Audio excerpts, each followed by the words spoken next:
Okay, hello. Today I'm joined by Hi. GuanNan. Okay, thanks a lot for your time. My pleasure. Maybe I'll start off by asking you about your martial arts background and some of your All right. teachers. Um, Okay, so I started training with my father, who used to be a martial art instructor in South Africa. So he specialized in Baiyuan Tongbei, right, the white ape Tongbei. And then later on, he also went and specialized in a northern lineage called Shaobei, which is like what they believe is a branch of northern Shaolin. So Shao refers to Shaolin, Bei refers to north, but it's yeah, a very different type of Shaolin that is not the same as the ones you usually see, yeah. on the market. So I started with Bayan Tongbei and the Shaobei through my father, for quite a few years, and he taught here in South Africa. So eventually, I started assisting him in teaching, and eventually, when he left South Africa, I took over the school for a while. So that's my initial background, and around 2003, after I graduated from high school, I went back to China for about just less than 2 years, where I studied from his Shaobei Kung Fu brothers, and I also met other masters along the way, like Plant Flower, Mantis, Yiquan, Bagua, etc. And I spent a lot more time on Plant Flower Mantis and Yiquan in Beijing during that 2 year trip. And that's like my first exposure to internal martial Yeah. arts. Then I came back, I went to college, studied graphic design. And eventually at some point, 2008, I got sick. And then I was told to go back to China to see Chinese doctors. And at the time, I thought, since I'm going back to China, I'm going to use that time to look for internal martial arts. And at the time, I saw this video of an old Bagua master called Tian Fang on YouTube, where he was like seemingly not doing anything, just lifting his arm, and then people just bounces back. Yeah. And I was like, wow, this is so fascinating. So while I was traveling back to Beijing that time, to look at my pneumonia, um, I managed to find that old Bagua master Tian Fang. He was like 97 at the time. So that's like my first, encounter with internal masters. And after that, he couldn't teach me because he's too old. So I started looking for other internal masters. I eventually met my current Taiji master. So that's like 2008, and I stuck with him since. And around 2017, when I went back to China to train with my Taiji master, uh, you know, um, I like one of my Taiji brothers took me to a tea house, and the tea house had a Wudang guy there, and the Wudang guy was not very friendly. So he was chatting with my Taiji brother, my elder Taiji brother. But my Taiji brother was like a musician. He's not a martial artist. He just does Taiji because and he it's kind of a hippie thing to do. Yeah. So the guy was like verbally bullying him. So I got upset. So I stepped in and I challenged the guy.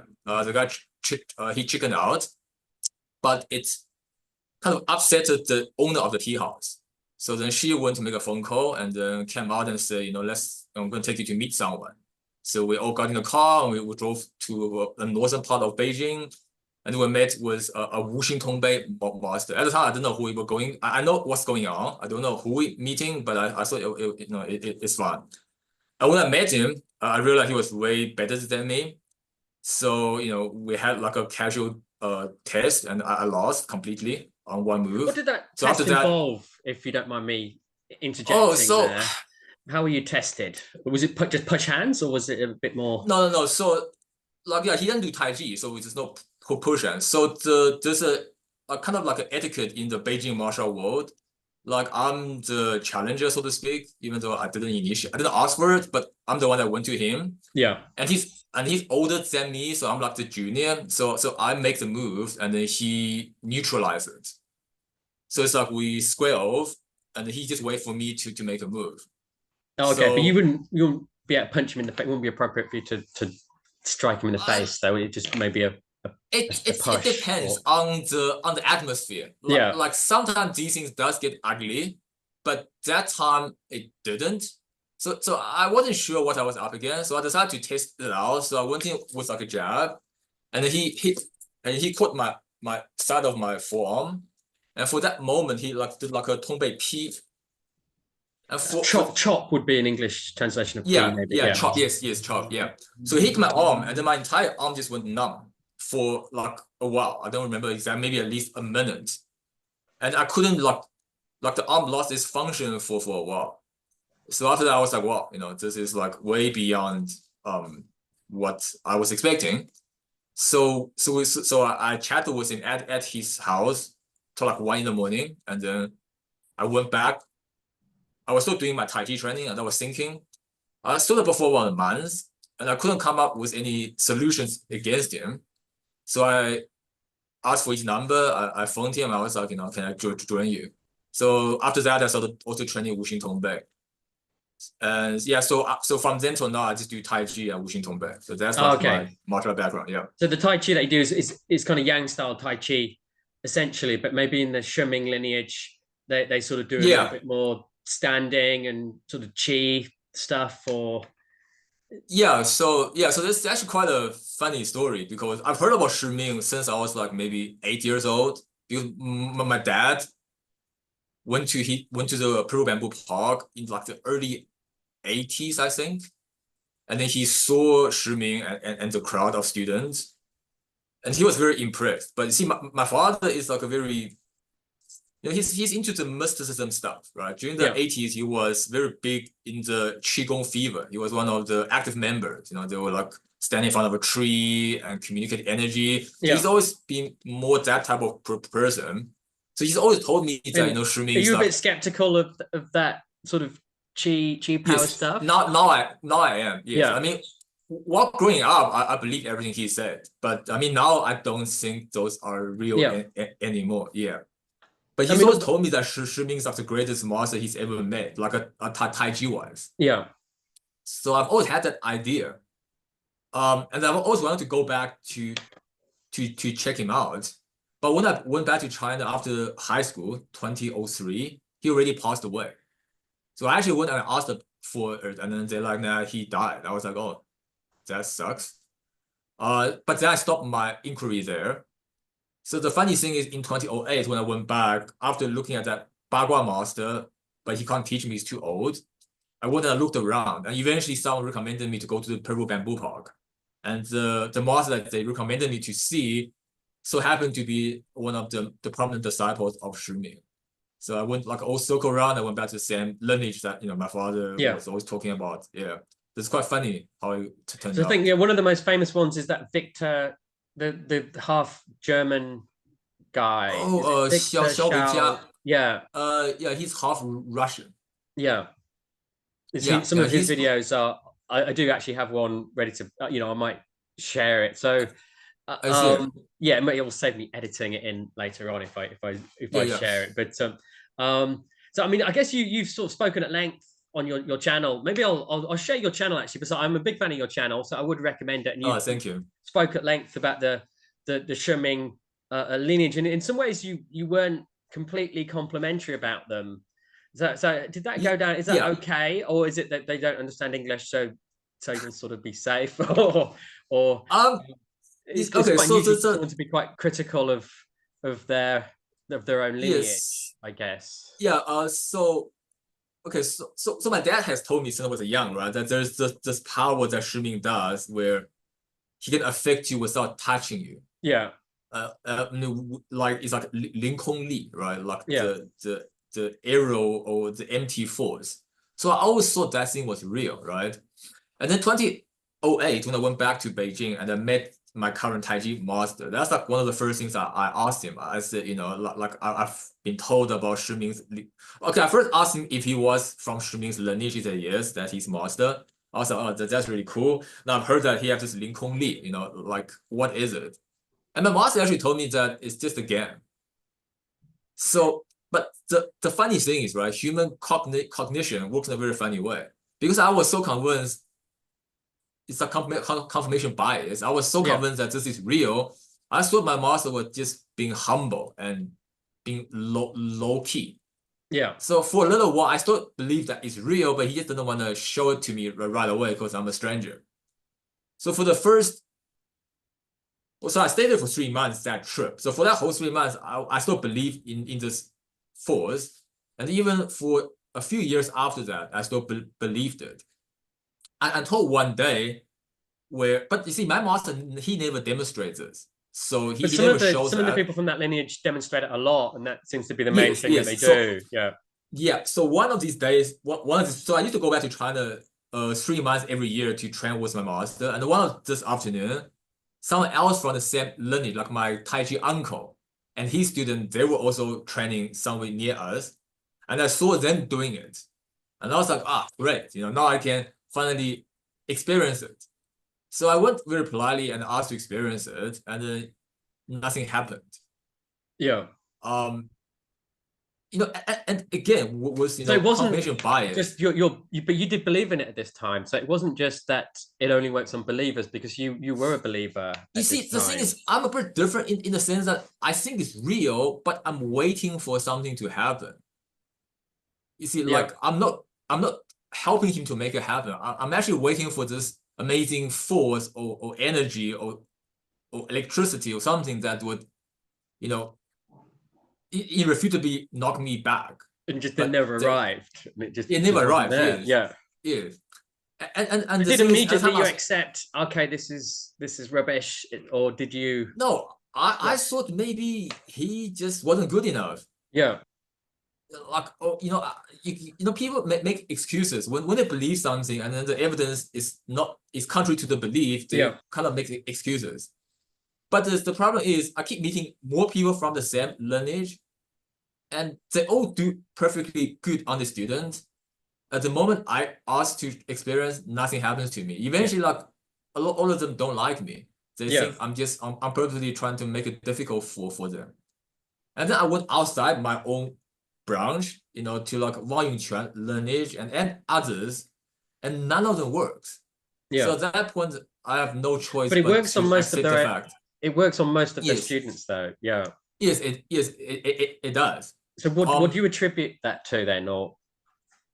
Well, there's a selection bias, because obviously people that goes there and it didn't work, they wouldn't come back. So over time, the people that stays behind are the ones that it works on. Yeah. So if you observe them at a single instant in time, you only see those that is prone to that kind of behavior. You don't see the odd guy coming, it doesn't work, and then he doesn't come back. Yeah. It's very unlikely you will see something like that happening in real time.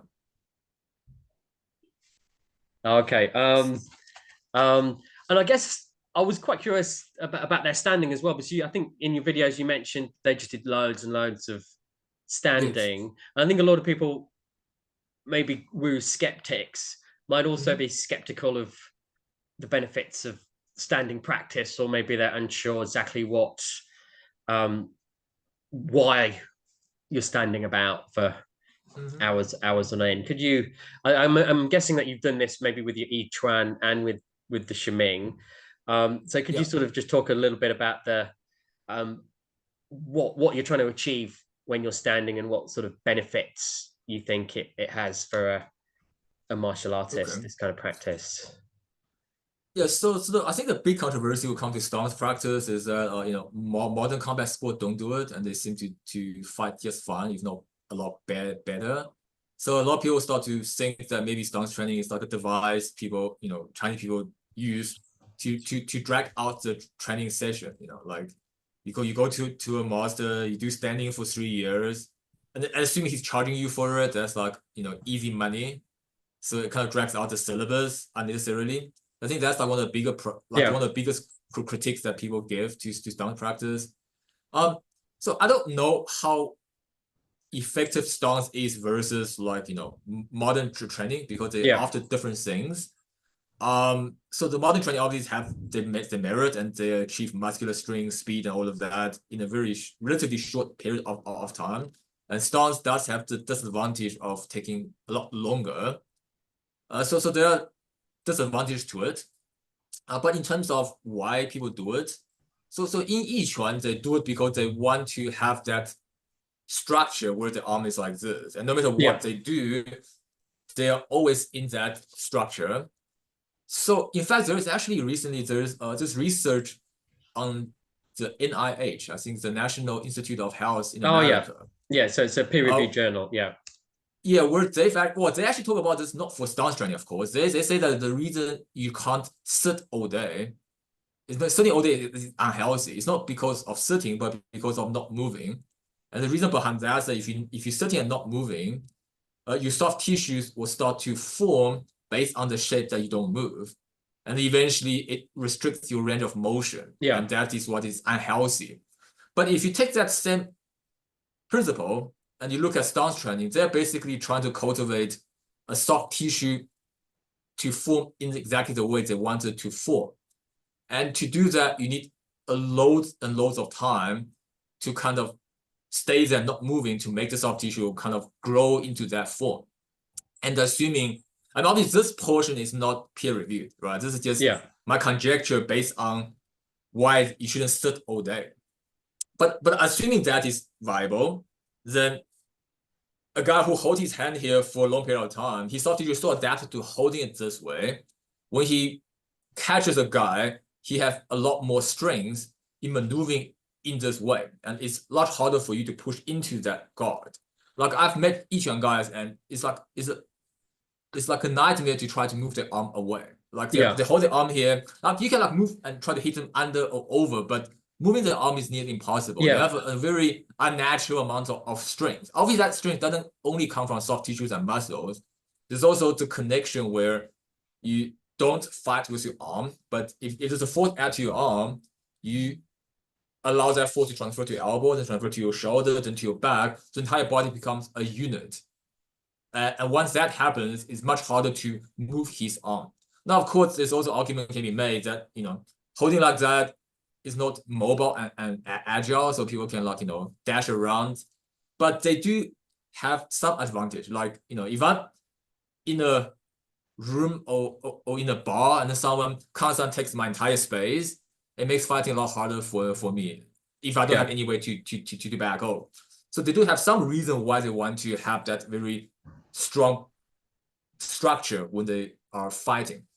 So that I would say is and then also on a deeper level, there is the opening of the shoulder blade that kind of when each one practices that they do it through the stance. And it takes a long time to hold it here before you're able to increase the range of motion on the back. So that's another reason why they would do this. And lastly is to practice so they'll hold their stance and they'll imagine moving forward and back, left and right, or open and closing. So they're constantly testing how they can maintain their structure while still having macro movement. So that when the next step they go to doing punches and stuff, they're more ready for it. Because otherwise, a student can do stance, it's all fun, but when they're doing punches, it kind of falls apart. So what is doing stance, they're actually also doing a lot of macro adjustments to better prepare for later practice. So that I would say is the reason Yiquan does it. And he was quite a controversial figure, wasn't he? That the founder of Yiquan, is it Wang XiangZhai? Yeah, he was quite a sort of a divisive figure. I mean, are you able to sort of? I mean, I guess a lot of the Shingy people kind of don't like him because he kind of claimed to be Guo Yunshen's kind of successor. And if you just he claimed to be his lost disciple. That's a big deal. But he was quite young when he died, wasn't he? He was only in his early teens. Roughly. He was either 9 or 12 maximum. So super young. So you can understand why. And I don't know if I heard it from you, but some stories about him being run out of Shanghai in the 1930s. That obviously he would have been a young teacher there and maybe struggling to make a name for himself. He was first run out of Beijing, and then he went to Tianjin, then Shanghai, and he couldn't stay in Shanghai either. Oh, okay, so these stories, as far as you're aware, are true, that he was kind of defeated or had to told to leave. Yes, and I will add that him being defeated is not like it's kind of expected. So I don't think it's negative towards him because he was very young at the time. He was only in his 30s at the time, And then he was coming up against big names like Shi Yunxiang. So it's kind of understandable that he would be defeated. It would be weird if he wasn't. And again, how do you think those kind of contests would have played out? I mean, obviously it's a long time ago and it is conjecture. Yeah. But do you think it would have just been gentle push hands, or do you think it would have been a full-on fight, or would it have been somewhere in between? Or so Shing Yi doesn't do push hands, so that definitely wouldn't be. I don't think it will be a full-on fight. It depending on the animosity beforehand, but usually, so the thing about the Chinese martial art community is that they very seldomly want a full-out fight. Yeah. And the reason for that is it's almost very similar to animals, right? If you look at apex predators, they don't attack. They do a lot of aggressive posturing and kind of looking yes, big, but they don't actually their chests want out. to engage. Yeah. So it's the same thing in Chinese martial art world. Like they would posture and they will make threats, but they don't actually want to fight. So because of that, I know at least in Beijing, there are like certain etiquette when it comes to these type of things, where you make rules beforehand that you agree to, and the rules can differ depending on the context. Like sometimes the guy will be like, if you can move my arm, then you win. So something like that. Yeah. But the more conventional one would be the challenger makes an attack. An attack consists of no more than like one combo, so 3 or 4 moves in a combo. You can't keep attacking. Yeah. And then the defender either can neutralize it or can neutralize and retaliate. And so if he neutralized and retaliated and he got the other guy, then the defender wins, and that's that. But if he neutralized but couldn't retaliate, then the challenger has 3 chances. And if he fails all 3 chances, then the defender would attack 3 times, or make 3 moves, make 3 attempts, and then for the other guy to have a chance to neutralize. And if it all plays out and none of them win, then it's a draw, and everyone just go home. Yeah. Okay. No, so they have this kind of control thing to avoid, like grudges and injuries and other things and other complications. Yeah. And I guess I think you did touch on it earlier on. You mentioned about internal martial arts. What, in your view, constitutes an internal martial arts? Because there's various interpretations. Some people I've heard saying, if it's of a Taoist origin, it's internal to China. If it's Buddhist origin, it's external. Yeah. Other people might, maybe Adam Misner and the like, might say internal martial arts are about cultivating chi and spirituality, whereas external martial arts are just techniques for fighting. Other people might say it's just sort of BS marketing, that martial arts are just martial arts. What's your, I guess other people might say there's structural similarities between Tai Chi, Xing Yi, Bagua, and that's what they're referring to. Where do you sit on that one?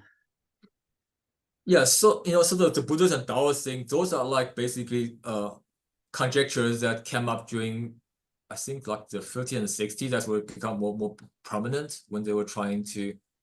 It's basically people that didn't know the history, but they were basically trying to come up with an explanation.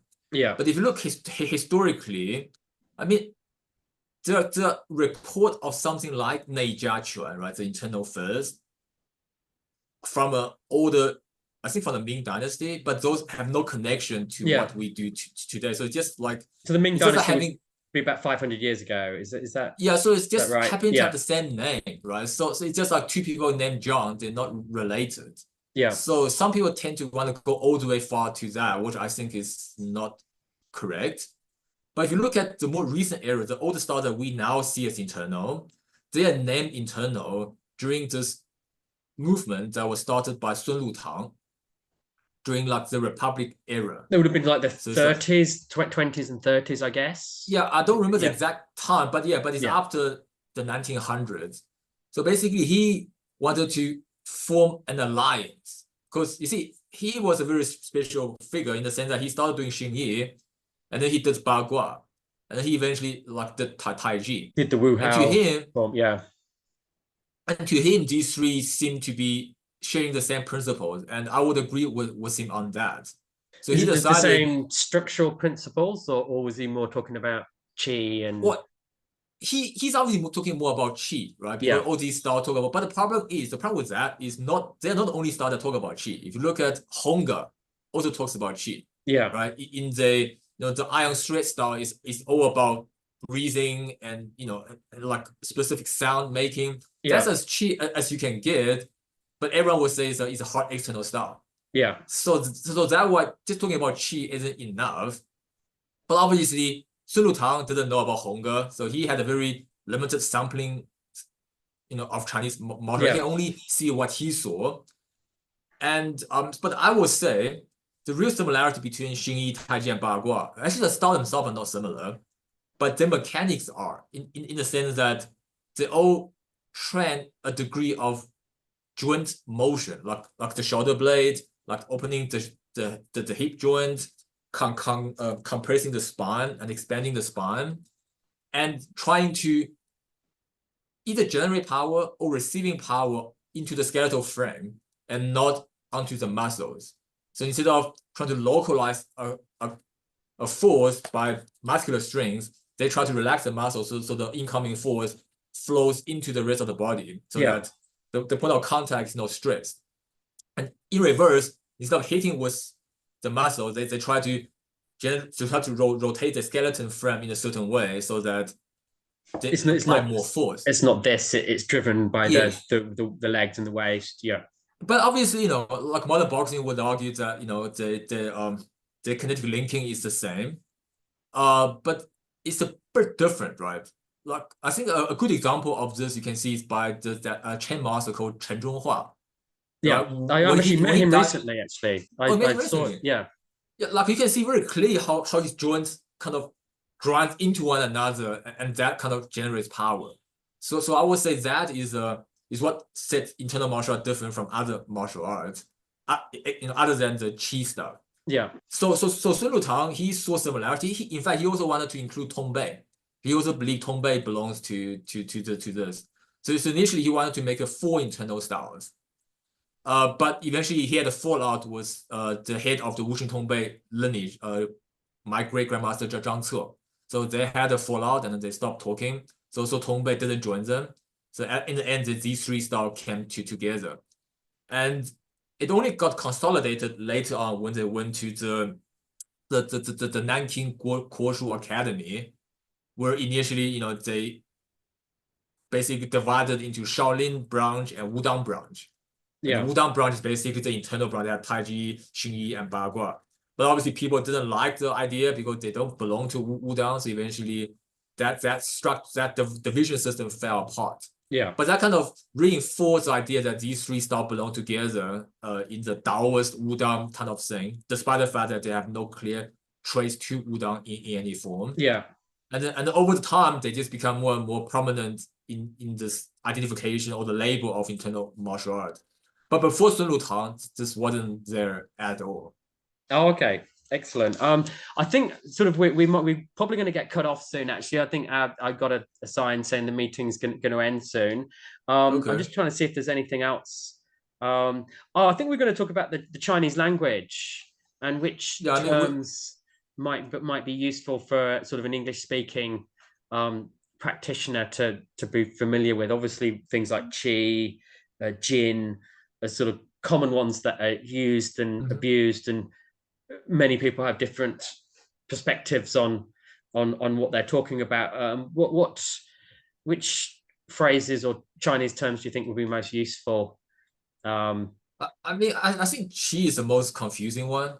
Yeah. Because in Chinese culture, we basically anything we don't understand, we call it qi. Yeah. So there's so many different types of qis.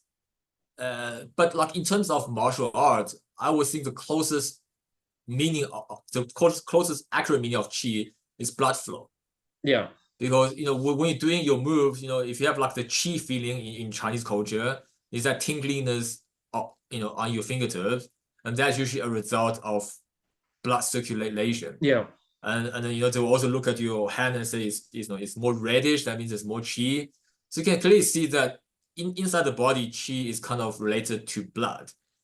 But at the same time, it's related to breathing. And how you consolidate or how you reconcile the two is that you need to breathe to have blood circulation. So trying to kind of believe that this breathing is what actually pumps qi through to the fingertip. It's not correct, but it's not too wrong. So that will be what I think qi means. Yeah. And jin is really overused, like fajin and stuff. Jin is just in Chinese, it's actually the same as li. We don't use them like differently. So li is just brute force. Power. Yeah, force. Yeah. And then the jin, they want to, in the West, they want to say is a refined force. But in the Chinese language, we don't actually make that clear distinction. Like if you look at Yiquan, they would just say fa li, they wouldn't say fajin. So we don't bother differentiate. Yep. Peng, Lu, Ji, An. Do you think it's useful to use these Chinese expressions, or do you think you just say I'll ward off or expand or relax, or do you think maybe there are some Chinese terms that just don't have an adequate English translation, or do you think we can just use English all the time when teaching? I think once the people fully understand what the word means, then they don't really need to use the word. Yeah, because obviously if you don't know the word, then using the word wouldn't help either. Yeah, but I don't think you have to absolutely use the Chinese word. But I think a lot of people they like the culture, so they think it's more authentic if you use the word. It maybe gives them a bit more authenticity if they say, I hua, nat, and fa, rather than I neutralize, seize, and emit. But often I guess I feel when I hear them being used, I don't really feel they're being used in a way that really helps the student to understand what's going on. If I'm moving with my chi, it doesn't really help them understand the biomechanics of what's happening. But I mean that's like a big problem on its own. But sometimes the teachers themselves don't even understand the mechanic behind it. So they generally believe that's happening because they're doing something with their chi. And of course, at the time, it's people who knows what's going on, but they hide it because it's less desirable. Yeah, right? Teaching biomechanics is not as cool as teaching chi and supernatural power. Yeah. So that's definitely a problem in the community. And I guess this is part of the appeal of Wu. I guess is the marketing. If it's difficult to make a living as a full-time Tai Chi teacher, a lot of the magic powers can be quite an effective marketing tool. I think you maybe touched upon this with your Shi Ming videos about that. Often it was the magic was when the cameras were on, and then maybe the senior students maybe were studying did have some real skills, that it wasn't just that they were all snake oil and frauds, that there was some real skills.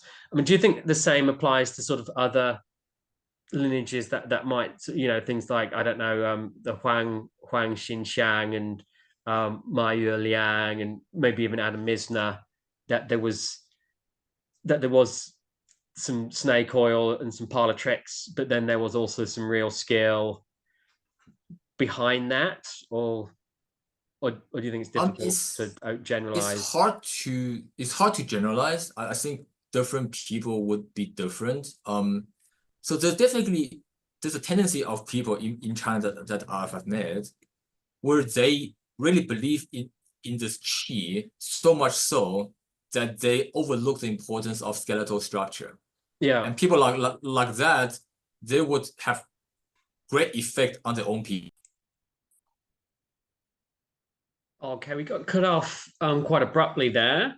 Before I show the final 6 minutes of the interview, I wanted to show you GuanNan's channel and some of the videos we've been referring to today. I also wanted to show some footage of Shi Ming and some of his students. So if you want more information about the Shi Ming lineage, GuanNan's Tri-Essence channel has lots more information about Shi Ming. We did also discuss very briefly the videos that on Yi, Qi, and Shen, and I would also recommend the videos on Chen Xiaowang. I did refer to those. So I'll just share again and show you some more footage of Shi Ming in action. So this clip is from an American documentary in the 1980s in Beijing. And GuanNan was telling me that this guy in blue actually left to join a cult. And GuanNan was of the opinion that this wasn't the typical training Shi Ming would have done with his senior students, that this was kind of a show for the camera more than their typical training that they would have done.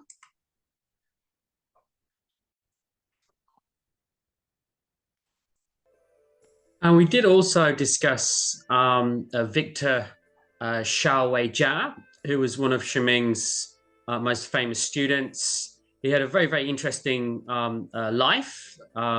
Not much about him in English. We can see he also likes the sort of the no-touch stuff.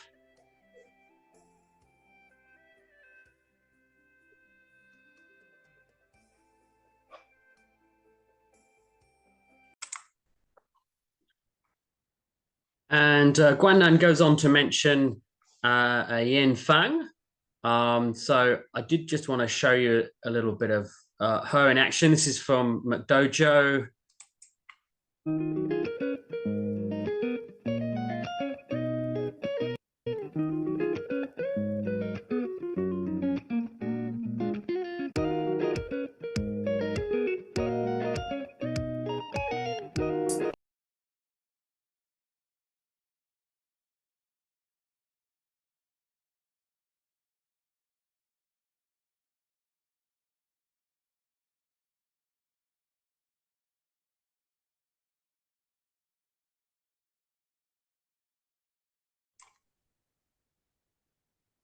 Okay, welcome back, GuanNan. Sorry, we got cut off. So maybe the final thing I wanted to talk about was perhaps the your suggestion that maybe in certain schools or there might be some hypnotism going on that could explain some of these miraculous sort of fajin demonstrations. Could you sort of talk a little bit more about that and what sort of led you to that conclusion? I mean, I guess okay. So one. Yeah. Personally, maybe I more favored sort of conditioning or operant conditioning as an explanation where students maybe were pushed really hard the first time and then they got a bit scared and tended to overreact, or students were maybe praised when they reacted in a favorable way and subtly criticized if they didn't sort of make the master look good. So I guess what led you to think maybe it was that students were being hypnotized rather than conditioned? I guess both could be happening at the same time. Yeah, I think there's definitely operant conditioning as well, right? Because if you have a strong reaction, then the master likes you more. So there's definitely chosen more to demonstrate with. Yes, yeah. There's definitely that reinforcement. Pushing hard the first time, that does happen in some cases, but like some of those Qi Wu masters, they can't push to save their life. So it doesn't happen. It's not every instant that kind of behavior does happen. But like in Yiquan, it happens quite often where the new guy will get hit so hard that afterwards they will jump before the master even do something. So that definitely does happen.